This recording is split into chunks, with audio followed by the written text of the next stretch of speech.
Neat JEE విద్యార్థులకు శుభవార్త. IIT medical entrance లో ర్యాంకులు సీట్లు సాధించేందుకు Kota digital study material WhatsApp ద్వారా పొందండి. WhatsApp number 9849016661. హాయ్ హలో నమస్తే, నేను మీ కట్టా కార్తీక్. మోహన్ బాబు వివాదం అంటే ఇప్పటి వరకు మనకు తెలిసింది విష్ణు మనోజ్ కొట్టుకోవటం, లేదంటే ఒక టీవీ రిపోర్టర్ మీద మోహన్ బాబు దాడి చేయటం, అంతవరకు తెలుసు. ఇప్పుడు మరో కొత్త వివాదం వచ్చింది. మోహన్ బాబు యూనివర్సిటీలో అక్రమాలు జరుగుతున్నాయి, వాళ్ళు మా మీద దౌర్జన్యం చేస్తున్నారు అంటూ ప్రైవేట్ హాస్టల్స్ మేనేజ్మెంట్స్ తిరుపతిలో వాళ్ళు సీఎం చంద్రబాబు నాయుడు గారికి, విద్యాశాఖ మంత్రిగా ఉన్నటువంటి నారా లోకేష్ గారికి ఒక లేఖ రాయటం జరిగింది. దాని గురించి మరింత వివరణ విశ్లేషణ తీసుకునే ప్రయత్నం చేద్దాం. నాతో ఉన్నారు సీనియర్ జర్నలిస్ట్ లలిత్ కుమార్ గారు. సార్ నమస్కారం అండి. నమస్తే Karthik. Sir, private hostels managements తిరుపతిలో సీఎం చంద్రబాబు నాయుడు గారికి, విద్యాశాఖ మంత్రి లోకేష్ గారికి ఒక లెటర్ రాయటం జరిగింది. బౌన్సర్ని పెట్టి రౌడీజం చేస్తున్నారు మోహన్ బాబు మేనేజ్మెంట్, అక్కడ అక్రమాలు జరుగుతున్నాయి, పిల్లల్ని వేధిస్తున్నారు అంటూ వాళ్ళు లెటర్స్ రాయటం జరిగింది. ఎలా చూడాలి? ఇక్కడ మోహన్ బాబు విద్యా సంస్థలు శ్రీ విద్యానికేతన్ గురించి అవి తిరుపతి దగ్గర రంగంపేటలో ఉన్నాయి. అవి ప్రారంభం నుంచి ఆ విద్యా సంస్థలకు కొన్ని వివాదాస్పదమైన సంఘటనలే జరుగుతున్నాయి. అవును. అంటే అప్పుడు స్కూలు కాలేజీలు పెట్టేటప్పుడు కూడా అక్కడికి ల్యాండ్కు సంబంధించిన గొడవలు జరిగాయి. రైతులను కొట్టారని చెప్పేసి జరిగాయి. అప్పట్లో రివాల్వర్లు తీసి వీళ్ళు బెదిరించారు మోహన్ బాబు వాళ్ళు అని కూడా పత్రికల్లో వార్తలు వచ్చాయి. అప్పటి నుంచి ఇప్పటి వరకు ఏదో ఒక వివాదం ఆ విద్యా సంస్థల మీద జరుగుతూనే ఉంటుంది ప్రతి కూడా. సార్, మంచి మనోజ్ స్వయంగా ఆరోపిస్తూ ఉన్నాడు, అక్కడ అక్రమాలు జరుగుతున్నాయి, బౌన్సర్ని పెట్టి పిల్లలను కొట్టిస్తారు, అవును, ఫీజుల కోసం ఇబ్బంది పెడతారు, హాల్ టికెట్స్ ఇవ్వనంటారు. అంటే ఇక్కడ క్రమశిక్షణ పేరుతో విద్యార్థులు ఉన్నారనుకోండి, ఇక్కడ వాళ్ళు మా క్యాంటీన్ లోనే తినాలి, మా హాస్టల్లోనే వాళ్ళు బాక్సులు ఇండ్ల దగ్గర నుంచి తెచ్చుకోకూడదు అని మొన్నంతా గొడవ జరిగింది. తెచ్చుకోకూడదు అనేసి ఒక కండిషన్. ఇప్పుడు సపోజ్ మా హాస్టల్లోనే ఉండాలి, బయట హాస్టల్లో ఉంటే బయట హాస్టల్లో ఉన్నా కూడా మీరు మాకు హాస్టల్ ఫీజు కట్టాలి. అది ఎక్కడ కూడా అంతే, అది క్రమశిక్షణ. అది మోహన్ బాబు క్రమశిక్షణ. అది ఈ పోడు తట్టుకోలేక ఒక 2 నెలల క్రితం తల్లిదండ్రులంతా కలిసి ఢిల్లీకి లెటర్ రాశారు ఏఐసిటికి.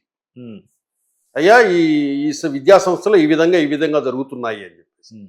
ఆ 2 నెలల క్రితం కొన్ని మీడియా సంస్థలు వచ్చాయి, కానీ తర్వాత దాన్ని ప్రసారం కాకుండా కూడా వీళ్ళు మేనేజ్ చేసేసారు. దీనికి ఇప్పటి వరకు వాళ్ళు క్లారిటీ ఇవ్వాల. మోహన్ బాబు గారు ఏదో విషయానికి క్లారిటీ ఇవ్వడానికి వస్తాడు, కానీ స్వయంగా మీ కుమారుడు మనోజ్ చెప్పే ఆరోపణలకి ప్లస్ మీ చుట్టుపక్కల ప్రాంతాల్లో ఉన్న ప్రైవేట్ హాస్టల్ మేనేజ్మెంట్స్ ఎవరైతే ఉన్నారో వాళ్ళు చెప్పే మాటలకి క్లియర్ కట్ ఇన్ఫర్మేషన్ మీరు ఇవ్వాలా. అవును, సరే, మీరు ఇవ్వకపోయారు, కనీసం మీ స్టూడెంట్స్ అన్న చెప్పాలి కదా. ఎవరైనా బయటకు వచ్చి లేదండి మా కాలేజీ సూపర్ అండి, మా కాలేజీలో అటువంటిది లేదండి, దుష్ప్రచారం అని చెప్పాలి కదా. ఎవరు చెప్పరు. ఇక్కడ చెప్తే ఊరుకోరట బయట చెప్తే. ఇంకో చెప్తే అక్కడ మేనేజ్మెంట్ అంతా మహేశ్వరి, అతను వినయ్ మహేశ్వరి అనే అతను ఆ కాలేజీకి సంబంధించిన అడ్మినిస్ట్రేషన్ అవన్నీ ఆయనకి ఏదైనా షేర్ ఉందో ఏమో తెలియదు, కానీ ఆయన పార్ట్నర్ గా జాయిన్ అయ్యాడో తెలియదు, కానీ ఆయన మెయింటైన్ చేస్తాడు మార్కెటింగ్ కానీ అడ్మిషన్స్ కానీ ఎవ్రీథింగ్. ఇప్పుడు లాస్ట్ టైము మొన్న గవర్నమెంట్ దిగే ముందు దానికి డీమ్డ్ యూనివర్సిటీ అనేసి ఒకటి వచ్చిందనేసి ఎంబీయూ అని state university, Mohan Babu university అని దాన్ని పేరు మార్చి ఏదో తీసుకొచ్చారనేసి జరుగుతోంది. గత 2-3 సంవత్సరాల క్రితం ఉన్న స్టాఫ్ కూడా ఇప్పుడు లేరు, అక్కడ లేరు. ఇంకొక విషయం ఏంటంటే అక్కడొచ్చే ఫీజులన్నీ సినిమా నిర్మాణాలకు ఉపయోగిస్తున్నారు అని కూడా మొన్న మనోజ్ కూడా చెప్పాడు. అంటే కన్నప్ప సినిమాకి ఈ కాలేజీలో వచ్చే ఫీజు డబ్బులు అంతా కూడా ఖర్చు పెడుతున్నారు అని అదొక ఆరోపణ ఉంది. అట్లాగే మంచు విష్ణు కూడా మొన్న ఒక ఇంటర్వ్యూలో అటువంటిది ఏం లేదండి, మేము ఎన్ని బ్యాంకుల్లో అప్పులు చేసామో ఒకసారి చూసుకోండి అని కూడా అన్నాడు.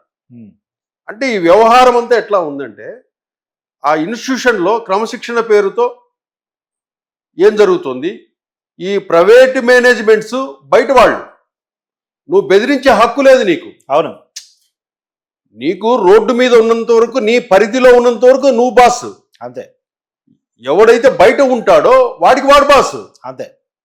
మోహన్ బాబు అక్కడ వాళ్ళని బెదిరించడము, అక్కడ ఉన్న విద్యార్థులను బెదిరించడము, ఆ హాస్టల్లో ఉన్న పిల్లలు ఉంటారు కదా, ఆ పిల్లలు ఏదైనా ఫీజులు బ్యాలెన్స్లు ఉంటాయి కదా, ఆ బ్యాలెన్స్లు కట్టకపోతే మీకు ఫీజు హాల్ టికెట్స్ ఇవ్వం. నీకు హాల్ టికెట్ కావాలంటే అక్కడ హాస్టల్ కాల్ చేసి మా దగ్గర చేరాలి. ఇది ఈ తతంగం నడుస్తుంది. కాబట్టి దీనికి ఎక్కడో చోట పోలీస్ స్టాప్ పెట్టి ఈ అరాచకాలకు బ్రేక్ వేయకపోతే ఇలాంటి ఎన్నో మనం చూడాల్సి ఉంటుంది. శ్రీ విద్యానికేతన్కి సంబంధించి ఇప్పుడు ఆయన ఏదైతే ఇది నా కళ అని చెప్పేసి 25% పేద విద్యార్థులకు ఉచిత విద్య అందిస్తున్నానని ప్రతిసారి చెప్తుంటాడు. కానీ అది ఎవరికి ఇస్తున్నాడో ఉచిత విద్య ఏంటో అనేది కాదు, ట్రాన్స్పరెంట్ గా ఎక్కడ మనకు డీటెయిల్ గానే ఉంది తప్ప ఆచరణలో అది లేదు అనేటువంటిది అంటే చూపించాలి ఆయన. ఆరోపణ వచ్చినప్పుడు ఇదిగో ప్రతి సంవత్సరం నేను ఎంతమందికి ఫ్రీ అడ్మిషన్స్ ఇచ్చాను, ఆ స్టూడెంట్స్ వాళ్ళ డీటెయిల్స్, వాళ్ళ అడ్రస్లు, వాళ్ళ మొబైల్ నంబర్స్ పబ్లిక్ ఇచ్చేయాలి. మొబైల్ నెంబర్స్ అవసరం లేదు. నువ్వు కనుక్కోవడానికి మీకు ఉచితంగా ఇచ్చాడా లేదా, ట్రాన్స్పరెన్సీ నేను చెప్పేది. ట్రాన్స్పరెన్సీ ఉచితంగా ఇస్తున్నారా లేదా అని చెప్పడానికి ఊరికే ప్రెస్ ముందు వచ్చేసి మనం ఏదో చెప్పటము. అసలు ఈ గత 2 నెలలుగా జరుగుతున్న ఈ కుటుంబంకు సంబంధించిన ఈ ప్రైవేటు వ్యవహారాలు రోడ్ల మీదకి రావడము, అవి మీడియా కవర్ చేయడము, ఏమి ఆ మీడియా వాళ్ళు కూడా తన్నులు తినడము, ఏమి కేసులు కావటము. ఇక్కడ ఇంటి దగ్గర చూస్తే ఒక రచ్చ, కాలేజీల దగ్గర చూస్తే నిన్న మొన్న ఒక రచ్చ. ఇప్పుడు ఇంటి దగ్గర రచ్చ పూర్తిగా పర్సనల్ అనుకుందాం సార్, కానీ కాలేజీ దగ్గర జరిగే రచ్చ మాత్రం పర్సనల్ అనుకోవడానికి లేదు. అది పిల్లల జీవితానికి సంబంధించిన విషయం, దౌర్జన్యానికి సంబంధించిన విషయం, అరాచకానికి సంబంధించిన విషయం. ఈ రకంగా చూడాల్సిన అవసరం లేదా? అది పేరెంట్ రావాలి ముందుకు. ఇప్పుడు ఏదైతే ప్రైవేట్ మేనేజ్మెంట్స్ అక్కడ హాస్టల్స్ వాళ్ళు కంప్లైంట్ తీసుకొని చంద్రబాబు నాయుడు గారికి లోకేష్ గారికి ఇచ్చారు అని చెప్తున్నారో, అట్లాగే పేరెంట్స్ కూడా వస్తే బయటికి.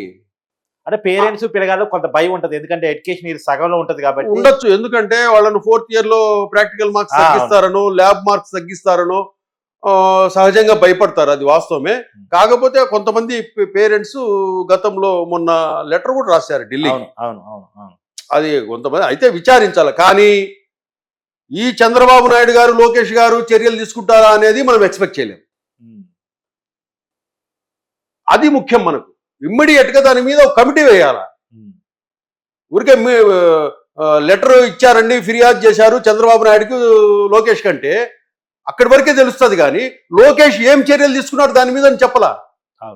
ఇమ్మీడియట్ గా లోకేష్ ఎడ్యుకేషన్ మినిస్టర్ గా ఇమ్మీడియట్ గా ఒక రిటైర్డ్ జడ్జి చేత ఒక కమిటీ వేసి ఇన్స్టిట్యూషన్ దగ్గరికి పంపించాలా. అంటే పేరెంట్స్ ఎవరైనా ఫిర్యాదు చేస్తే కంప్లీట్ చేస్తారేమో కాదు, పేరెంట్స్ ఆల్రెడీ ఎన్నో ఆరోపణలు ఉన్నాయి. ఇప్పుడు ఇది ఏం కొత్తదేం కాదు, ఎన్నో ఉన్నాయి. కనీసం మీరు స్పందించి ఇమ్మీడియట్ గా కమిటీ ఎందుకు వేయరు? ఎంక్వైరీ కమిటీ, విచారణ కమిటీ ఎందుకు ఇప్పుడు మీరు ఇమ్మీడియట్ గా నోటీసులు సర్వీస్ చేయాలా?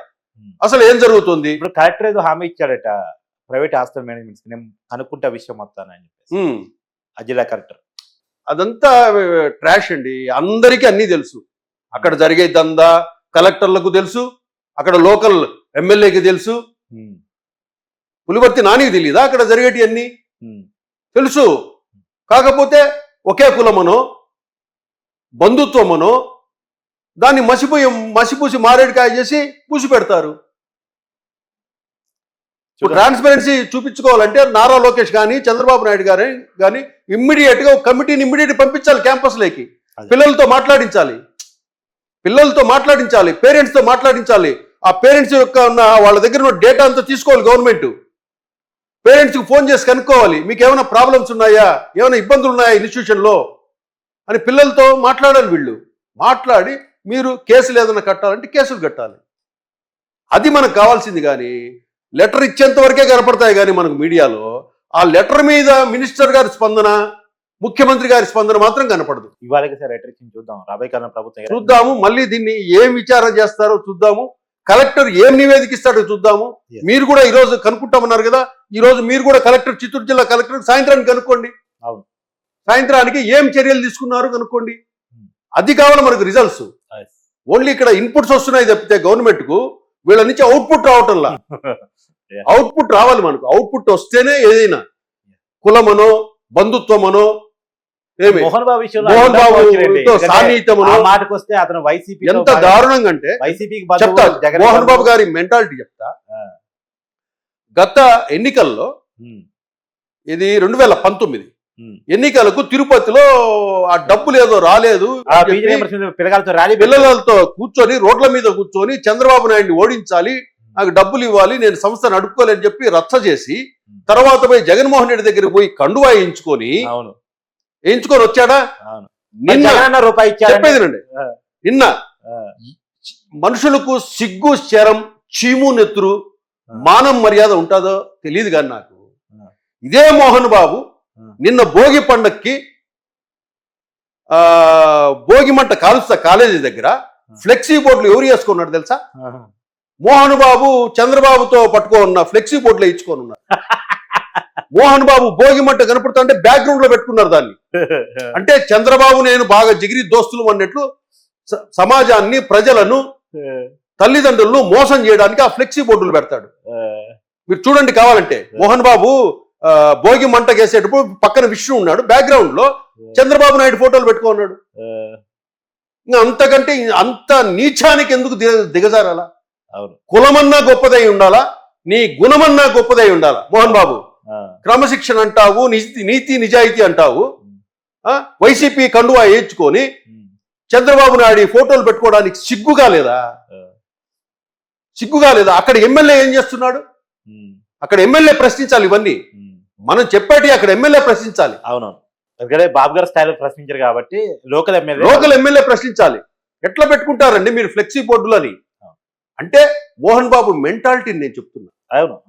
ఆ రోజు రోడ్డు మీద పడి చంద్రబాబును ఓడించండి అని చెప్పేసి పిల్లలందరినీ వేసుకొచ్చి తిరుపతిలో రచ్చ చేశావే, తర్వాత పోయి జగన్మోహన్ రెడ్డి దగ్గర పోయేసి కండువా ఇచ్చుకున్నావే.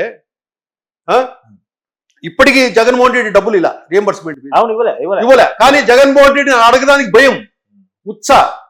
జగన్మోహన్ రెడ్డిని అడగలేడు, గొంతుకు వస్తాడుగా. అదే చంద్రబాబు నాయుడు అయితే ఏమన్నాడు కాబట్టి నువ్వు రచ్చ చేశావు, కండువా ఇచ్చుకున్నావు, మళ్ళీ సిగ్గు లేకుండా మళ్ళీ చంద్రబాబు నాయుడు ఫోటోలు పెట్టుకుంటావా? ఎక్కడ న్యాయం మోహన్ బాబు గారు? ఓసారి పరిశీలించుకోను.